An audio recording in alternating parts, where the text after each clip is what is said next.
toutes, aujourd'hui on va faire du sashiko. Le sashiko c'est de la broderie japonaise, donc je vais vous montrer dans un premier temps de ce dont vous avez besoin pour le faire.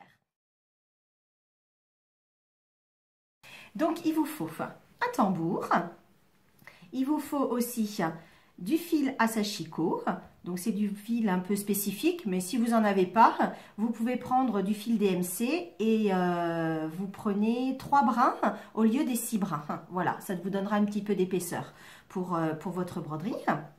Ensuite, il vous faut donc des aiguilles. Donc c'est des aiguilles un petit peu spécifiques, elles sont très longues par rapport aux aiguilles classiques qu'on utilise en broderie traditionnelle.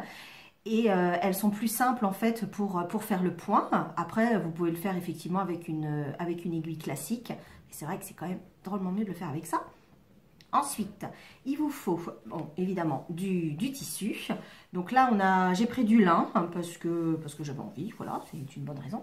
Mais sinon, vous avez du tissu spécial sashiko. Souvent, c'est dans les bleus indigo comme ça. Je vous ai mis ça ici. C'est un petit peu plus épais, la trame est un petit peu plus serrée. Mais sur du lin, je pense que je vais tester. Donc, je vous dirai si c'est facile ou pas à broder. J'ai jamais testé. Donc, voilà, on va faire ça. Ensuite, il vous faut des modèles. Donc, moi, j'ai un livre de broderie de sashiko. Le problème, c'est que c'est écrit en japonais, mais bon, c'est pas grave. Et du coup, j'ai choisi mon modèle. Donc, je vais faire le modèle avec les petites fleurs, celui-là. Donc là, ils me disent d'aller voir page 70. Donc, je vais voir page 70. Et en fait, c'est ça. Et je vais vous montrer à présent comment on fait pour reporter en fait le modèle sur votre tissu. Si vous n'avez pas de papier carbone, à partir du moment où la broderie sashiko, c'est une broderie vraiment géométrique, il suffit en fait de faire un quadrillage en fait sur votre toile et après, vous pouvez tracer votre modèle.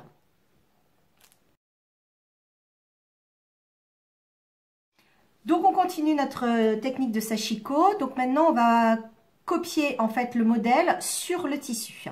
Donc, pour ça, vous avez besoin d'un crayon friction. Moi, j'utilise le crayon friction vraiment pour tout parce qu'en fait, un coup de fer à repasser et ça s'efface. Donc, c'est parfait. C'est beaucoup mieux que le crayon de bois, enfin le crayon à papier, parce que le crayon à papier, ça laisse des traces et voilà, et c'est pas joli. Alors le problème du crayon friction, c'est que vous pouvez pas l'utiliser si vous utilisez un tissu indigo. Là, vous serez obligé d'utiliser de la craie, et donc le trait est un petit peu plus gros, donc votre point sera moins précis. Mais bon, ça c'est moi. Alors, donc là, moi je vois que c'est sur une base de 2 cm, donc je fais mon angle droit. Voilà, comme ça. Tac. Je suis partie sur 22 cm de chaque côté. Donc, le tissu tombe, donc c'est un peu le bazar. Voilà, donc 22 cm. Donc, ça ne suit pas la trame, je ne sais pas pourquoi. Tac. Voilà, 22. Donc, je fais mon carré, en fait. Donc, je repars en angle droit. Et ça, il y a toutes les petites filles de l'été qui se souviennent de Mélanie et ses angles droits. Ça, c'est sûr. Voilà. Je fais 22 cm.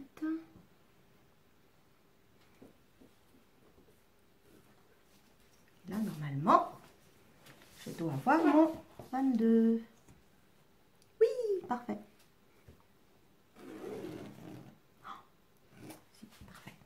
Donc là, j'ai mon carré sur lequel je vais tracer mon modèle. Donc là, c'est mes carrés, mes losanges en fait font 2 cm, 2 cm, 2 cm. Donc moi, je vais faire mon quadrillage. Donc je fais 2, 4, 6.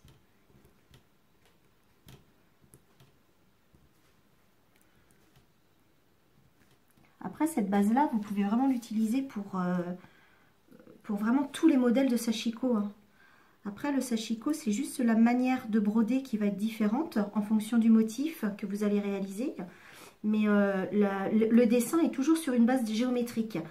Donc, c'est... Alors, maintenant que j'ai fait toutes mes diagonales, il va falloir faire les petites fleurs comme c'est indiqué sur le motif ici. Donc, vous reprenez sur une base de vos 2 cm. Vous pétez la règle et en fait vous faites vos petits traits comme ça, ce qui correspondra à la première ligne de petites fleurs. enfin du motif petite fleur. Voilà. Toujours avec le friction, on est d'accord, hein? Voilà. Tac. Là, j'en avais fait un deuxième.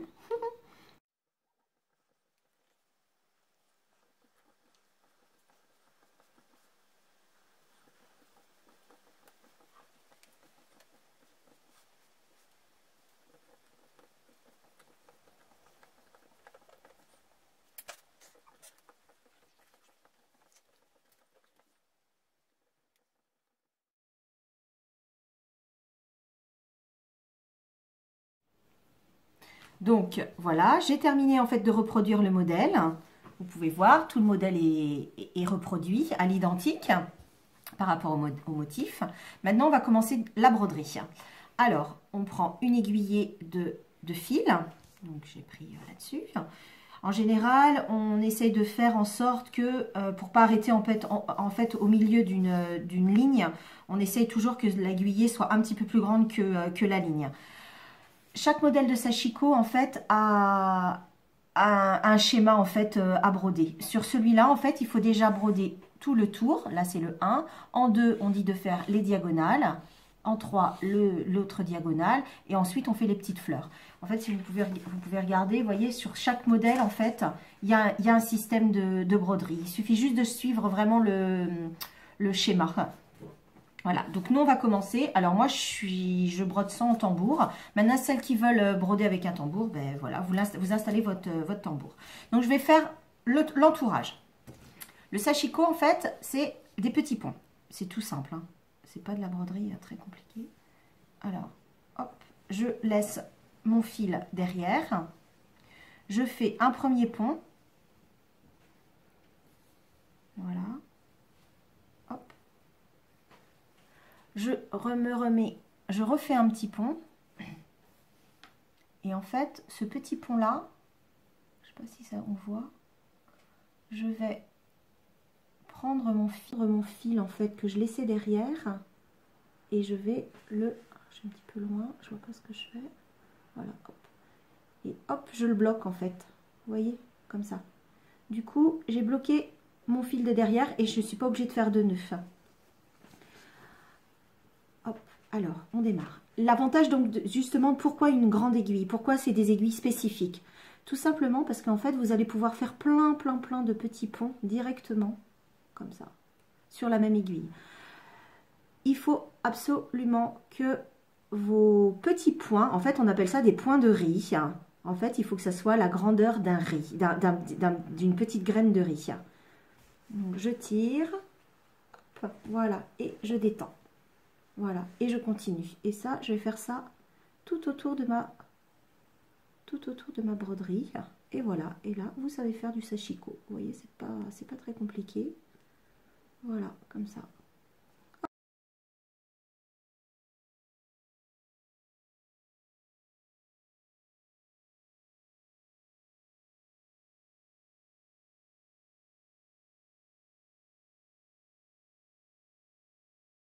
Et je continue. Hop. Alors, n'oubliez pas de détendre, enfin de détendre un peu votre ouvrage. Parce que sinon, on a tendance à trop serrer. Et si on tire trop, évidemment, quand on sera rendu ici, on aura une espèce de broderie un peu oppressée, on va dire. Un peu, voilà. Enfin, tout sera réuni sur le milieu, quoi. Donc, c'est pas joli. Donc, n'hésitez vraiment pas à détendre vraiment régulièrement dès que vous y pensez, en fait, votre ouvrage. Et hop, je continue. Je fais mes petits points comme ça, tout le long, tout le long, tout le long. Voilà. Alors, vous pouvez prendre aussi un dé pour celles qui ont peur de trop se piquer. Voilà.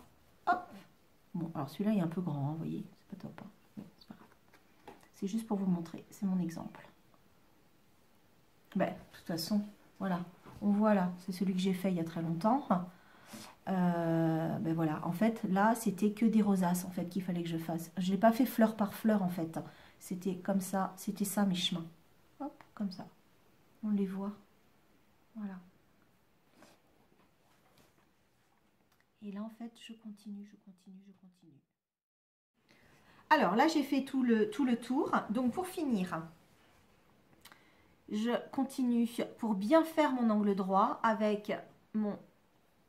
Alors attendez, parce qu'il faut vraiment bien faire.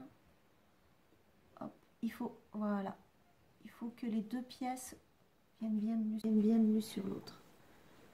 Voilà, ouais, bon, bah, bref, ça se devrait pas, hein, d'accord. Mais vous voyez, il faut vraiment en fait que les deux pièces soient, les deux points en fait se rejoignent bien pour bien former l'angle droit. Hein. Voilà, quand on fait un angle droit au niveau du tour. Je tourne mon ouvrage.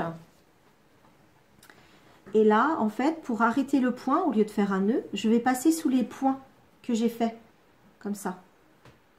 Hop, j'insère mon fil comme ça. En dessous, je le fais glisser en fait, comme ça. Voilà, et je termine comme ça. Et je coupe mon fil. Tac. Je peux couper là aussi, parce que ça, c'est pas beau. Voilà, et je recommence une autre aiguille. Alors,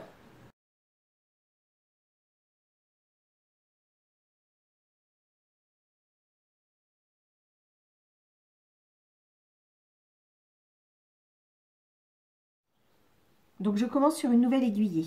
Donc je retourne mon ouvrage. En fait, je vais faire ça, d'accord? Je vais faire la première diagonale. Donc je retourne, je passe sous mon fil, hop, je bloque. Je tiens parce qu'évidemment, sinon ça va partir. Ça me fait un nœud, mais ça ne devrait pas me faire un nœud. C'est le fil qui s'entortille. Hop, voilà. Et je recommence. Hop, et je fais mes petits points. Tac, tac, tac. Voilà. Ça va être un petit peu petit.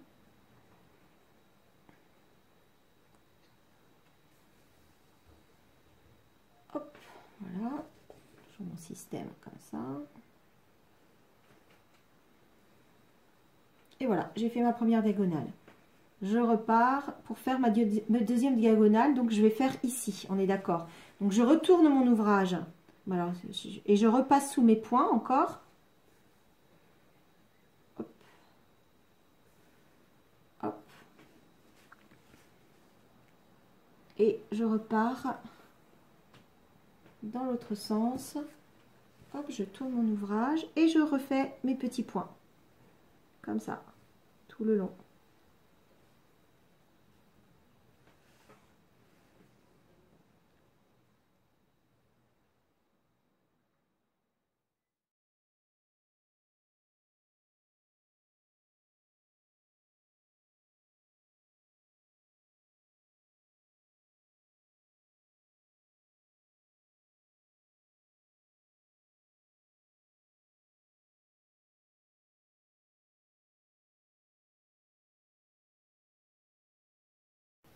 Je tire, hop, et je recommence.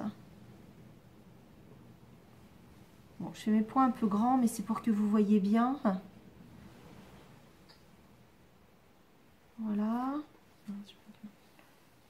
Tac.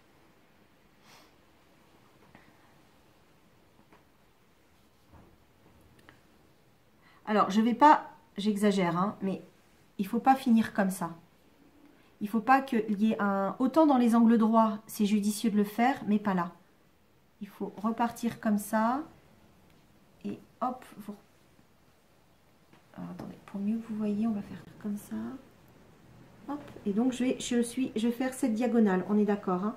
Donc je tourne mon ouvrage, j'avance en passant sous mes points précédents. Tac, je retourne et je continue. Voilà, comme ça en fait c'est beau derrière. On n'a pas des fils dans tous les sens quoi. Hop, je tourne mon ouvrage. Hop, et je continue. Voilà.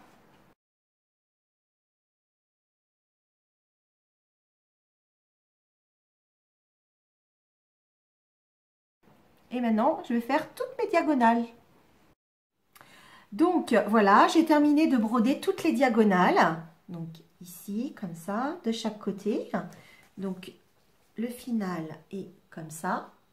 Voilà, vous voyez.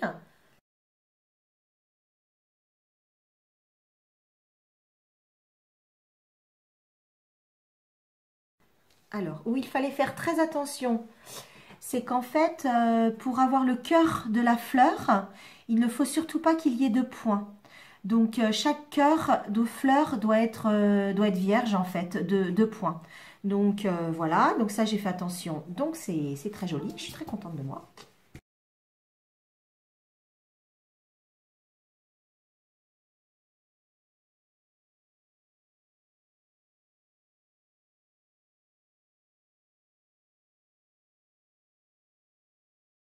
Alors, du coup, je prends le fil d'une autre couleur afin de faire les petites fleurs pour finir. Donc, ces fameuses petites fleurs, en fait, c'est les petits points, en fait. Donc, en fait, je fais ligne par ligne. Hop, je vais un petit peu plus loin. Hop, et toujours avec le même principe qu'il ne faut surtout pas que le point, en fait, se retrouve au niveau du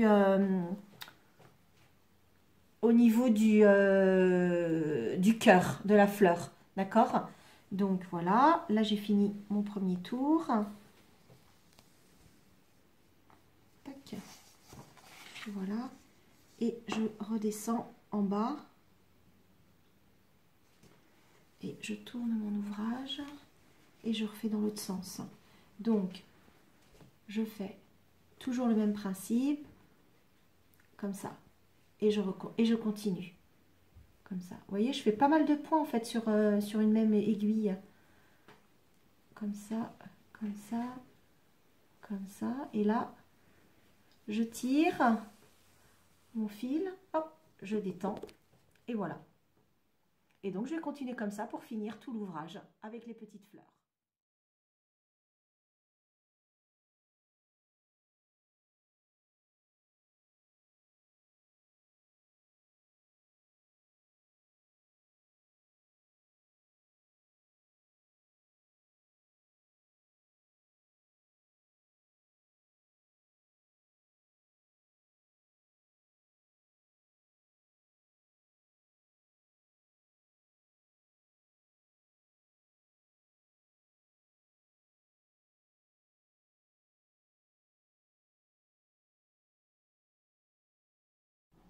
Alors là, j'ai continué du coup à faire les petites fleurs. Donc, je vais vous montrer, voilà, ça donne ça pour le moment. Donc, je vais vous donner là, il me reste que quelques points à faire. Alors, je continue mes petits points comme tout à l'heure. L'idée, c'est que les petits points soient égaux. Et du coup, pour que ce soit égaux, ben, essayez de piquer toujours à peu près à la même distance, quoi. Donc, je continue comme ça. Hop. Je fais mes petites fronces, on est d'accord? Comme ça.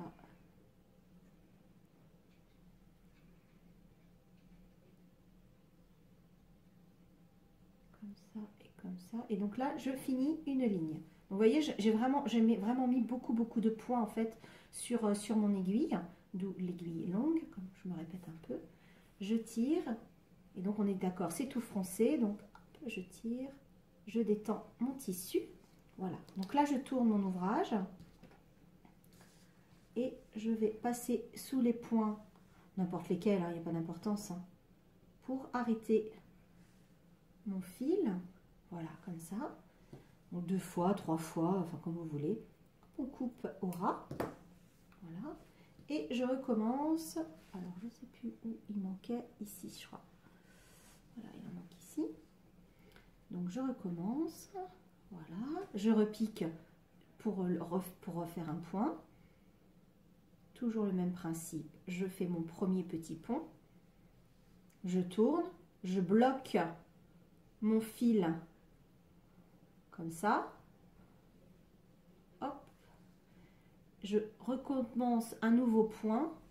Et du coup, en refaisant le nouveau point, je bloque mon fil, l'extrémité de mon fil en fait. Voilà. Et là, en fait, je peux tirer, hein. Vous voyez, ça ne bouge pas. Et je refais mes petits points, comme tout à l'heure, mes petites fronces, tout en essayant de faire des petits points de la même longueur. En général, je ne sais pas, ils doivent faire quoi 2 mm 3. Allez, 3. Voilà, comme ça, comme ça, comme ça. Donc, toujours pareil, ça fronce. Là, je suis sur l'envers, je tourne, je tire mon aiguille. Hop, voilà, je détends mon tissu et toujours le même principe, je passe sous plusieurs points précédemment cousus, brodés. Voilà, hop, et je coupe mon fil. Toujours remettre son aiguille ici sur le côté pour ne pas la perdre.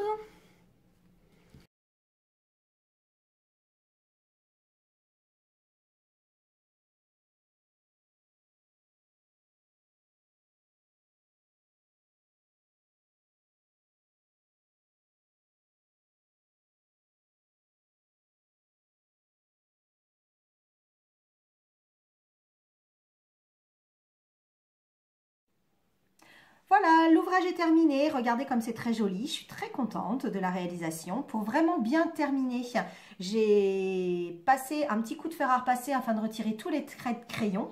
Donc voilà, tout a disparu. Il vous reste juste la broderie. Donc regardez, derrière, c'est à peu près propre. Il suffit juste que voilà, il faudrait que je coupe les petits bouts là qui dépassent pour vraiment que ce soit joli. Voilà, maintenant vous savez faire du sashiko. Voilà, c'est une petite broderie assez simple à faire.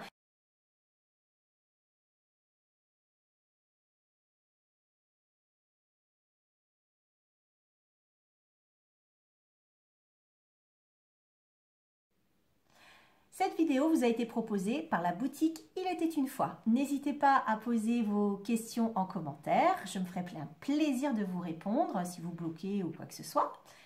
Voilà, je ferai ce qu'il faut. Sinon, si vous avez vraiment envie de vous lancer dans le sashiko, si cette vidéo vous a plu et vraiment vous avez envie de vous lancer, allez-y. Hein. Franchement, c'est vraiment une broderie vraiment sympa à faire. Il y a tout le matériel sur le site Il était une fois, donc vous le voyez présenté en barre d'infos. Donc il y a tout le matériel pour le sashiko. Et si vous voulez aussi montrer vos réalisations, vous pouvez le faire sur Instagram. Voilà, j'espère que cette vidéo vous a plu. Moi, j'ai pris beaucoup de plaisir à la faire et à vous la partager. Merci et à bientôt pour les prochaines. À bientôt!